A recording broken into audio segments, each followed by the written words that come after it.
I stood at the back of the old wooden church doors, heart hammering against my ribs like it wanted to break free. The air smelled of polished oak, wilting lilies, and burning candles. Up front, a massive framed photo of me smiled down at the crowd, 17 years old, braces barely off, eyes bright with the kind of hope only teenagers carry. People I hadn't seen in years filled the pews. Neighbors. My old youth group leader. Even the mailman who used to wave when I rode my bike past his route. They were crying, whispering my name like a prayer or a curse. My mother Patricia sat rigid in the front row, clutching a white handkerchief, her shoulders shaking with sobs that sounded too perfect, too rehearsed. Beside her, my father David stared straight ahead, jaw clenched, eyes empty. And there was Tyler, my little brother, now 12, huddled against Mom's side, looking smaller than I remembered, confused and lost. Nobody had noticed me yet. I wore a plain black hoodie pulled low, hair longer and darker than in the photo, face thinner from years of scraping by. But I was there, alive, breathing, and about to walk into the middle of my own funeral. 3 years. That's how long it had been since the night everything shattered. I was 18, standing in our suburban Ohio living room, the one with the floral couch covers Mom insisted on keeping spotless. She had found the photo tucked in my journal, the one of me and Sarah, my closest friend from school. We were at the park after classes, arms around each other, laughing under the oak tree, her head resting lightly on my shoulder. Innocent. Pure joy. But to my parents, conservative pillars of the community who quoted scripture at every family dinner, it was proof of something sinful, something disgraceful. "What is this filth?" Mom had screamed, her voice cracking the air like thunder. "You're no daughter of mine anymore. Take your shame and get out." Dad hadn't said a word, just stood there, arms crossed, while she yanked my keys, emptied my wallet of the little cash I had saved from part-time tutoring, and blocked my student accounts. They changed the locks that same night. I begged on the porch in pouring rain, suitcase soaked, whispering through the door, "Mom, please. It's just a picture. Sarah's my friend. That's all." Inside, I heard the clink of forks on plates, the low hum of the evening news. Dinner continued as if I had never existed. The switch flipped so easily. One photo, one misinterpreted moment of closeness, and I was erased. I waited hours under the overhang, shivering, hoping Dad might crack the door or Tyler would sneak out. But the lights stayed on, warm and inviting for everyone but me. Eventually, I dragged my suitcase through flooded streets, $22 in my pocket from loose change, phone dying because they had remotely locked the family plan. I headed to Brooke's house, my best friend since middle school. We had pinky sworn forever, shared secrets about crushes and dreams of escaping our small town. I tapped our special knock on her window. The light flicked on. Curtains parted. Her face appeared, eyes wide with recognition, then the light went off. She chose the darkness. That hurt worse than my parents. Betrayal from blood was expected in the heat of anger, from chosen family. It felt like the ground dissolving beneath me. I walked miles that night, shoes squelching, feet blistering. No one stopped for the soaked teenager hauling luggage through the dark. I curled up on a bench at the bus station, jacket as blanket, stomach growling louder than the distant thunder. Sleep came in fits, haunted by Mom's scream echoing, "You're dead to us." Morning brought no calls, no change of heart. I tried school first, hoping counselors could help. But my ID was revoked. Parents withdrew authorization, the office lady said flatly, looking through me like I was already a ghost. By evening, desperation set in. Behind a gas station, I watched a woman toss half a sandwich into the trash. When she left, I fished it out, hands trembling. The first bite tasted like defeat, but hunger won. That became routine, scavenging, avoiding eye contact, sleeping rough. The third night, behind a supermarket dumpster reeking of rotten produce, rain soaked me again. I stopped panicking at every footstep. Survival mode kicked in hard. Mornings meant stiff limbs, public restroom washes, changing into my last clean shirt while strangers averted their gazes.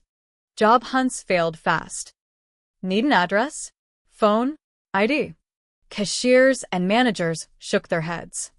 One flyer gig almost worked until the guy said I looked too unstable. Hunger made people suspicious. Apparently, I spent afternoons in the public library, the only warm, safe place. Watching families read together twisted the knife, kids giggling over picture books I once loved, parents helping with homework. I touched a familiar textbook's spine but left it. Stealing wasn't me. Even then, the weight of invisibility pressed down. Nights blurred into survival math. How many hours until sunrise? Which bench stayed driest? When to move before security noticed? But the real ache was deeper. Wondering if Tyler missed me. If he believed I was the monster mom painted. 3 years felt eternal. Yet the wound stayed fresh. Little did I know, the real storm was coming, the fake death, the funeral, the moment I would step out of shadows and force them to see the girl they buried alive. Weeks blurred into a haze of exhaustion and quiet fury. I learned the rhythms of street life the hard way. Public libraries became my daytime sanctuary, warm, quiet, full of people living normal lives I ached for. I'd sit in the corner, pretending to study old magazines, stealing glances at students with laptops and parents packing lunches. One afternoon, I found a dog-eared copy of a novel I'd read in school. Flipping pages brought a fleeting smile, a whisper of who I used to be. But reality snapped back when closing time came, shoving me into the cold again. Hunger clawed constantly. I mastered the art of timing trash runs, after lunch rushes at delis or behind fast food joints. Half-eaten burgers, bruised fruit, anything edible. Pride died fast when stomach cramps hit. Some nights I'd ration crumbs, staring at stars, replaying the photo incident. Was Sarah really just a friend? The closeness felt natural then. But Mom's disgust planted doubt. Had I been blind to my own feelings? The questions circled endlessly, feeding the isolation. One evening, danger escalated.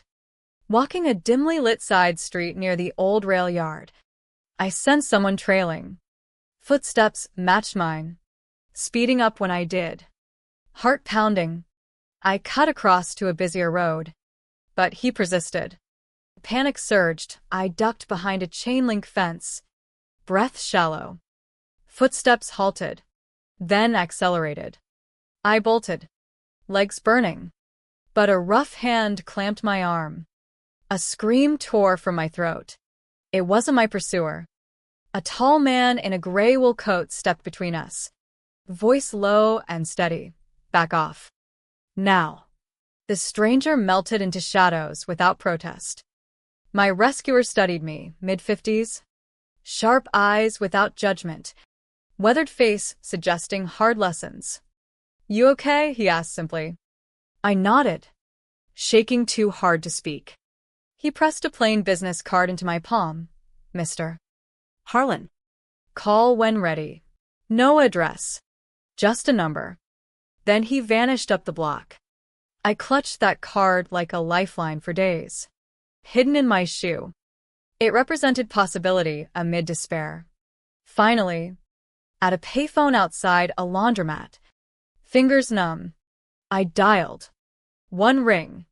Elena, the calm voice answered, as if expecting me. Come before dark. Alone. The address led to an unassuming brick building on the city outskirts. Peeling paint. Flickering bulb.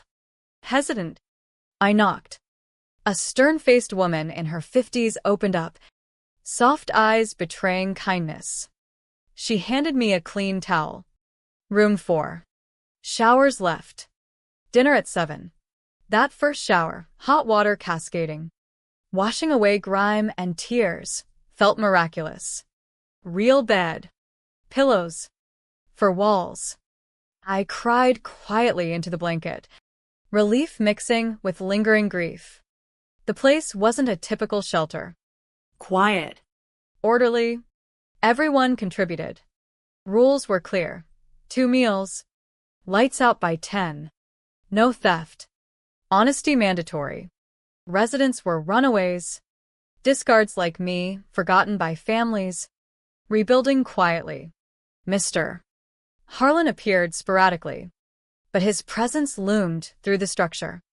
An older resident, former paramedic named Carl, noticed me staring at my bowl one night. "Ever want to learn something real?" he asked with a gentle smile. I nodded. He started with basics, cleaning cuts, bandaging, checking vitals. "World threw me away too," he shared softly. "But knowledge sticks." My mind reawakened through practice, treating minor injuries among residents, steadying hands during mock emergencies. Purpose bloomed slowly. Bonds formed, shared stories around the table. Survivors teaching survival. Yet shadows lingered. Nights brought dreams of Tyler's face, wondering if he thought me dead already. The old pain followed like a faithful shadow, even as new skills gave me footing.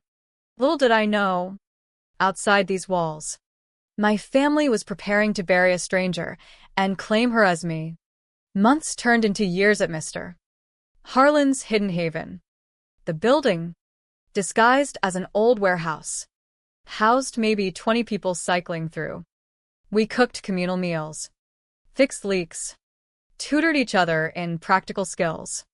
I advanced from basic first aid to assisting Carl with more, monitoring blood pressure on elderly residents, recognizing infection signs, even simple suturing practice on dummies.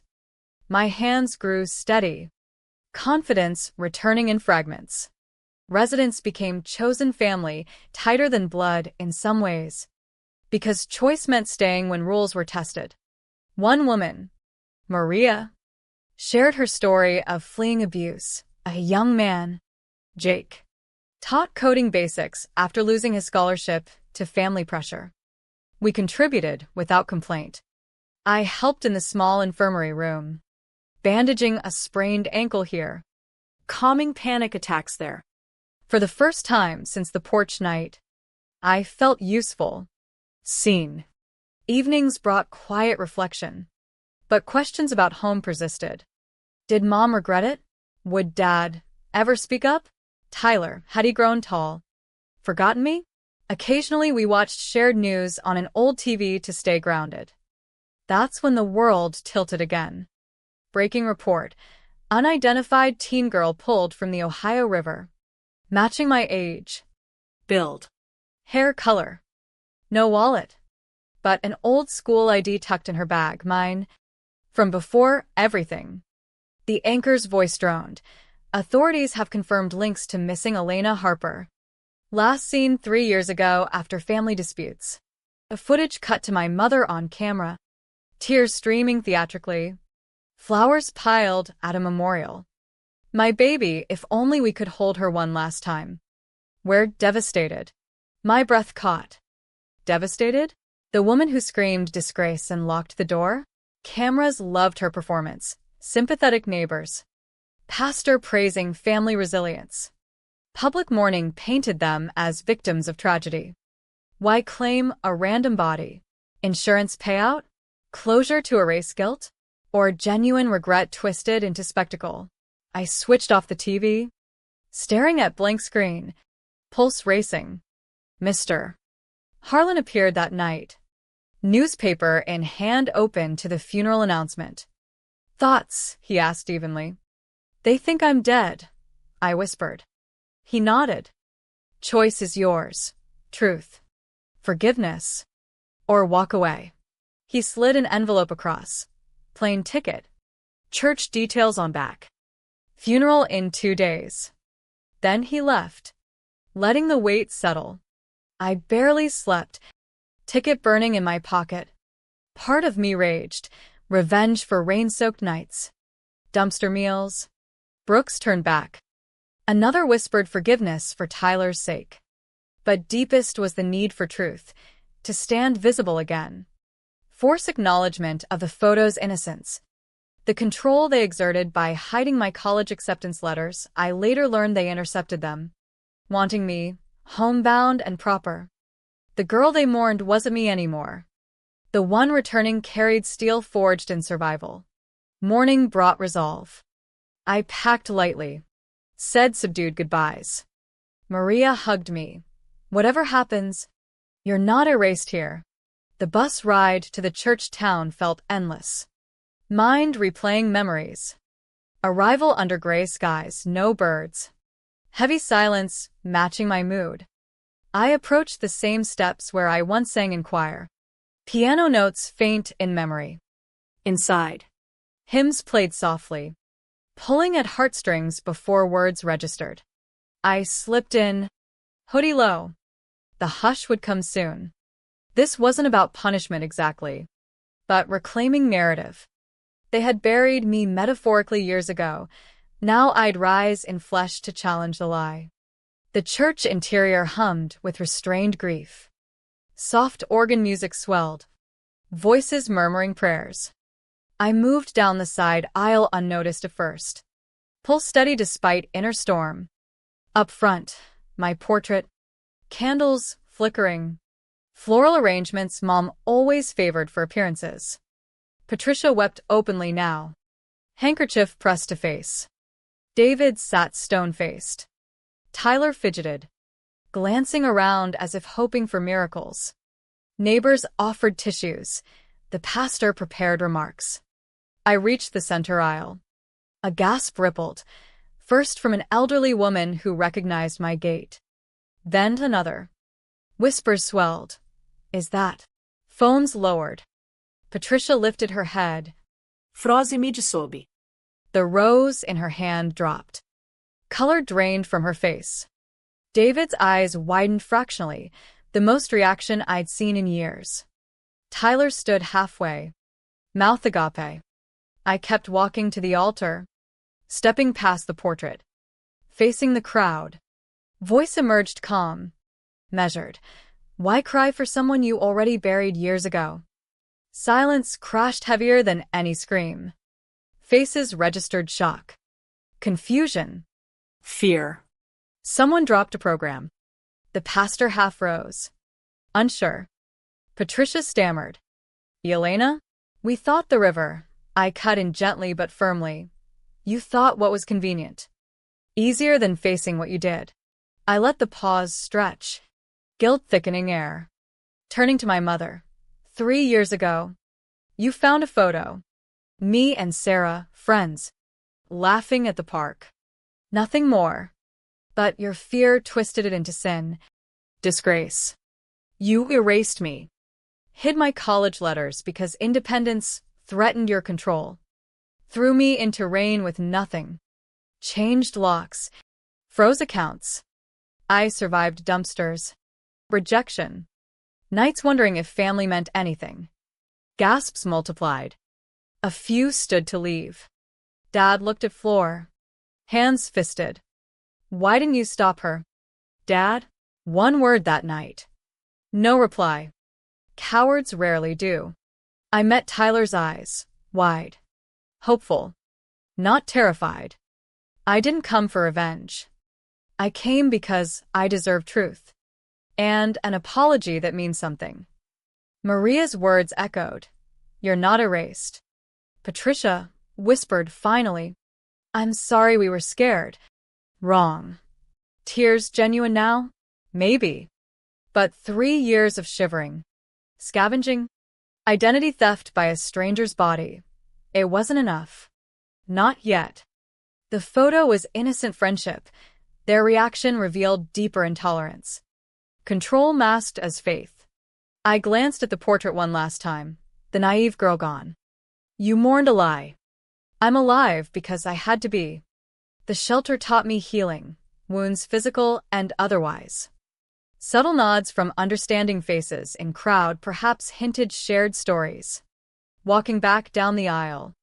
Murmurs followed. No one blocked me. Sunlight hit as doors opened, warm. Blinding. Promising. Behind. Sobs mixed with shocked conversation. Tyler called softly. Elena. I paused but continued. Forgiveness might come later. Or never. Blood ties complicated truth. Outside. Breeze carried freedom. Questions lingered. Could family evolve beyond prejudice? Was public mourning performative or real regret? I smiled faintly, not dead. Finally living on my terms. The ethical weight remained. When does love demand acceptance? And when does survival require walking away? Stepping fully into daylight. The church doors closing behind felt symbolic, like sealing a chapter. My legs carried me down the steps steadily. Though inside emotions churned. Relief. Unresolved anger. Fragile hope. No one followed immediately. Perhaps shock paralyzed them. Or shame. Tyler's soft call echoed in mind, tugging at unresolved sibling bond. But rushing back risked reopening wounds still raw. I walked toward the bus stop. Mind replaying confrontation beats. Mom's apology hung hollow against memories of dumpster nights. The metallic taste of discarded food. Isolation when Brooke's light extinguished. Dad's silence spoke volumes, complicity through inaction. The planted school ID suggested calculated closure. Maybe insurance or reputation salvage in their tight-knit community. Revealing the college letters' added layer. They didn't just reject, they sabotaged futures to enforce conformity. Yet shelter years built resilience.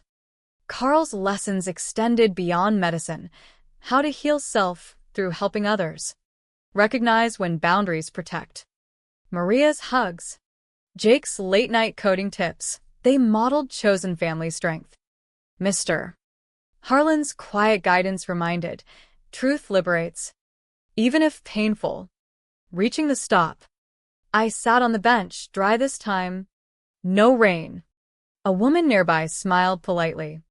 Unaware of my story. Normalcy beckoned. Perhaps I'd return to shelter first. Process. Decide next steps. Maybe contact Tyler privately later. Test waters for reconciliation. Or focus forward. Formalize medical training. Pursue the independence they denied. The moral question lingered heaviest. Family bonds sacred by blood. Or earned through respect and acceptance. Society praises forgiveness. But survival sometimes demands distance. My death exposed their capacity for performative grief. My return demanded authenticity. Would they change? Or revert once cameras left? Bus arrived. I boarded. Choosing a window seat. Town receded. Gray skies parting slightly. Inside. A quiet smile formed. Not full joy. But peace. I wasn't the erased girl anymore. I was Elena Harper. Survivor. Healer in progress. The funeral had been theirs. My life was mine to author now. What happened after? Healing takes many forms.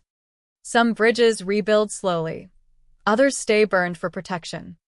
The real question remains for all of us. When family fails us, do we owe them redemption?